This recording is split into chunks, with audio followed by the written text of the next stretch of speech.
Hi everyone, and welcome. I'm Andrew Bellavia, your host for this episode of This Week in Hearing. Recently, the Academy of Doctors of Audiology, or ADA, held their annual AuDacity Conference near Dallas, Texas. It was an informative, convivial event, and it was my privilege to have attended for the first time. For this episode, I've invited a selection of attendees to share what was the top of their mind heading into the conference and what were their key takeaways. A couple of them are included here, to which I'll add my own as a conference rookie. We'll close with Executive Director Stephanie Czuhajewski, who will share what she thought were the highlights of this year's event and how ADA intends to build on them as they prepare for 2023. Also at Audacity, the 4 finalists of the ADA Student Business Plan Competition presented and defended their plans, which were developed with guidance and mentorship from the ADA over the preceding months. I love that all 4 sought to provide services to an underserved population. I interviewed the winners, whose combination of passion and solid planning had me from the beginning as they outlined their proposed business and shared what it was like to go through the competition process. We broke that out as a separate episode to follow. Watch for that. I think you'll enjoy the conversation as much as I did. Now, let's hear from our guests, their impressions of Audacity 2022.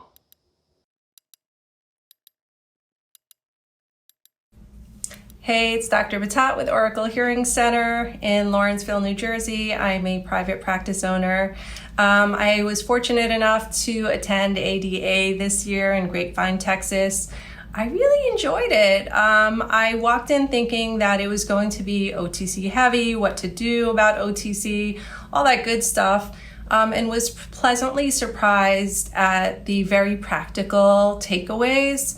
And there were so many. I really enjoyed the financial session by Amin Amlani and Alicia Amlani on how to practically diagnose where the pitfalls are of your financial statements and to figure out how to understand them a little bit better, how to utilize them in your practice, how to diagnose your practice. I thought that was a wonderful, practical session, and I really enjoyed it. I think ADA this year was really focused on the audiologist and on the practitioner. I think they put aside a lot of the industry chitter chatter and just focused on how we can fully expand to the full scope of our practice and how other audiologists are doing it and doing it really well. I was impressed by that. I think that to me, it signified taking back our profession. I think that's what it's all about. I think that's the movement that audiologists are in right now. That's the space that we're in. And if we're not, we should be there.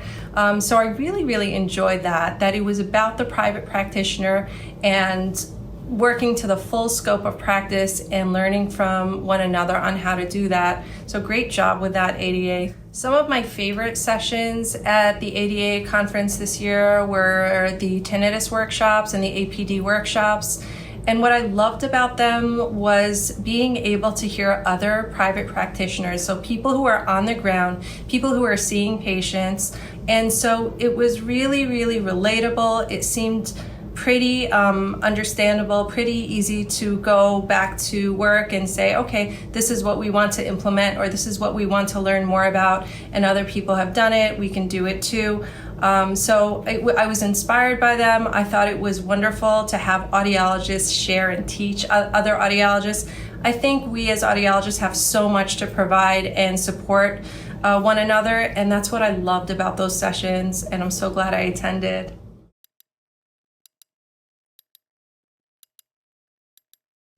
Hello, my name is Shannon Kim, and I'm the current president of the Student Academy of Doctors of Audiology. I'm a student at A.T. Still University and a recipient of the Emerging Leaders Scholarship Award. Thank you, ADA and Audiology Online. So what does the ADA conference mean to me? Autonomy. According to the Merriam-Webster Dictionary, autonomy means the idea of self-governing, but more specifically, with professional autonomy, it means being able to practice our full scope of auditory balance disorders. Currently, we don't hold practitioner status in Medicare's outdated policy, and our patients lack direct access due to the physician order requirement. As president of SADA, I got to go lobby for the Medicare Audiologist Access and Services Act with the ADA board at the U.S. Capitol Hill. I got to represent thousands of student voices and show the importance and value of our profession. I got to advocate for our profession and also show the value of audiological services in our patients' lives. The ADA board taught me to use my voice as a student. To all the students that are currently watching this, we are the future of audiology. We do more than just treat hearing aids. We are able to help those with BPPV, and as we know, dizziness can be incredibly debilitating. For our patients with tinnitus, being able to educate them and also show that they are, in fact, valid in how they feel. Coming to the ADA conference, I got to meet incredible professionals, and each session was very valuable to my future career. I hope to have my own future private practice in La Jolla, California, and also provide our full scope of practice. I want to show my community the importance of audiology and also being able to provide an array of audiological services. So, what are my key takeaways of the ADA conference? That I am so excited for the future of audiology. The sessions included information about amplification, APD, tinnitus, balance disorders, and more. So I look forward to seeing you all at the next ADA conference. Be the change that you want to see.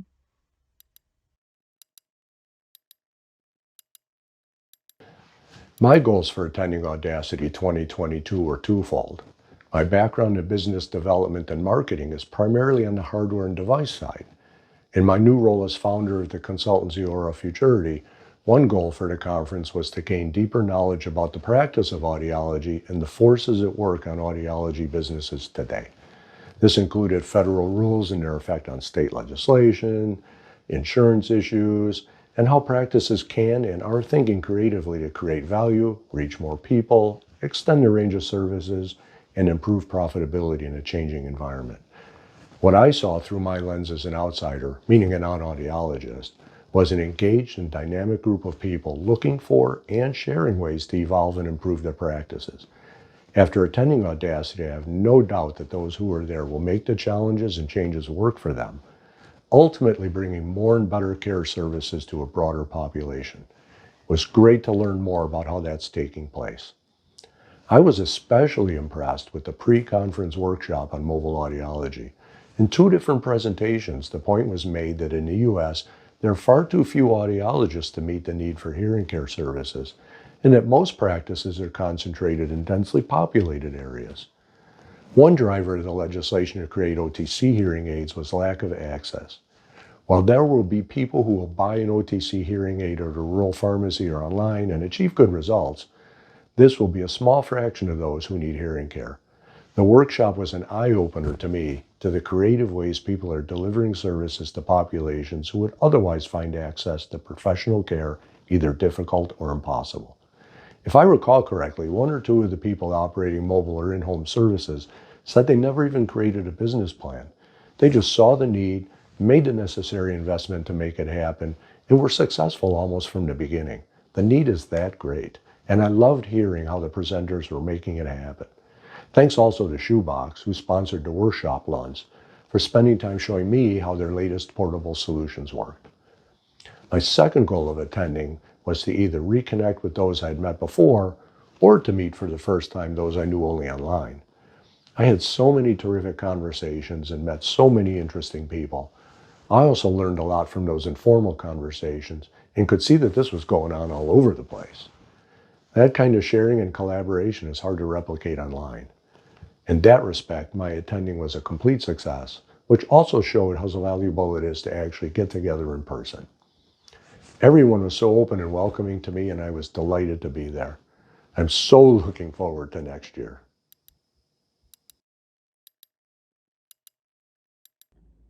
My name is Stephanie Czuhajewski, and I'm the Executive Director of the Academy of Doctors of Audiology.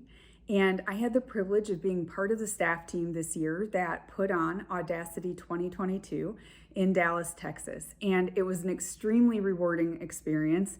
I had a wonderful opportunity to engage with a lot of ADA members, and I did get a lot of feedback on some of their key takeaways from the conference. The word that really comes to mind for me as I'm thinking about what the key takeaways really were is really empower. People felt empowered in their practice, empowered in the profession, and also empowered in things like advocacy, which I think is really directly related to the information that they got while they were at the conference. So the event was completely different this year than it's been structured in prior years. And that is owed to the leadership of Dr. Tom Tedeschi and Dr. Amin Amlani, who were this year's conference chairs for the 2022 AuDacity event. And what we did from the very beginning of the planning stages was really attempt to curate content that was extremely practical and extremely relevant, that would result in a lot of peer-to-peer learning opportunities that don't always happen at conferences. So we didn't bring in a lot of high-level talking head, thought leader type speakers. What we really tried to do was to bring in people who may not be as well known, but who are really, really good at what they do as audiologists and practice owners, and invite them to share all of their great ideas with their peers and to really help their peers. And in that way, we really were able, I think, to build out a community of resources. So when people arrived at the conference, they received a different type of program this year, which was truly more of a workbook, which had resources in it. We tried to build every session to make it build off the session prior to it, and so that people had, by the end of the conference, a true roadmap to take back to their practices and implement, in a roadmap that was really unique for their individual needs. So I heard from a lot of people that that was something they'd really like to build upon for 2023, and I think we'll try very much to do that. One of the most fascinating sessions that got a lot of fantastic feedback was the pre-conference workshop, which ADA partnered with Hearing Health and Technology Matters to put on. And that was on the topic of mobile audiology. So we spent about 6 hours. Some of it was didactic. A lot of it was hands-on opportunities for people to actually walk through a mobile unit, to actually put their hands on and look at equipment and get a better understanding of exactly the different types of opportunities that exist as it relates to mobile audiology. That's something that I think we'll want to continue to bring forward, our sessions like that in 2023 and beyond. One of the ideas that we have as we go and start thinking about 2023, which we already are, believe it or not, we're already building out that conference, which is going to be November 2nd through 5th at the Hyatt Regency in Bonita Springs, Florida. We are actually considering how we can crowdsource next year's topic. So what we would really like is for the audience to really design and drive that program. And I think we can get there through a number of different activities that we may do early in the year to help really think about what kinds of panels do we want to do for that session. The things that were highly successful this year were those peer-to-peer panels. People wanted to hear from different sizes of practices, different types of services, wanted to learn about how they could implement new services or different services into their practices. And really the only way to do that is to talk to and learn from people who have done that themselves. And I think that worked really well. So we're going to take that and sort of blow it up next year. We're going to look for some new opportunities, maybe for micro sessions, maybe shorter sessions, maybe different types of unstructured learning opportunities. We started some of those this year. I think you'll see some more of that next year and some build out there. What we really want to do is put people in the mind of curiosity, things that are cutting edge, and maybe even a little bit controversial.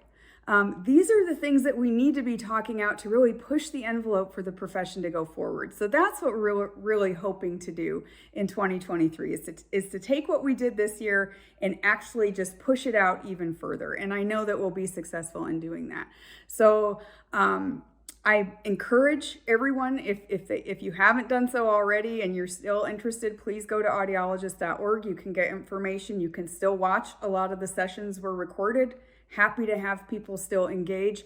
If folks are interested in serving on the program committee for 2023, they can reach out to me at info@audiologist.org. Send something there. They'll find its way to me. And I thank you for the opportunity for providing this recap, and certainly contact us if there's anything that we can do to be of service to you or the audiology community. Thanks so much.